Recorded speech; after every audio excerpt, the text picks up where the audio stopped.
নিম বেগুন করার জন্য আমি বেগুনকে সুন্দর করে ছোটো ছোটো করে কেটে ধুয়ে নিয়েছি। এখন একটু তেল দিয়ে ওতে বসিয়ে দিয়েছি ভাজার জন্য। সঙ্গে দিয়ে দিচ্ছি একটুখানি নুন আর হলুদ। আর ভালোভাবে নেড়ে নেড়ে ভেজে নেব।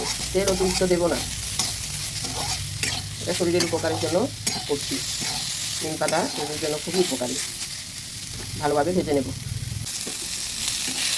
হালকা তেল দিয়ে বেগুনগুলোকে ভেজে নিয়েছি, এবার নামিয়ে ফেলবো। এদিকে নিম পাতাগুলোকে সুন্দর করে ধুয়ে জল জড়িয়ে শুকনো খোলায় একটু টেলে নিয়েছি।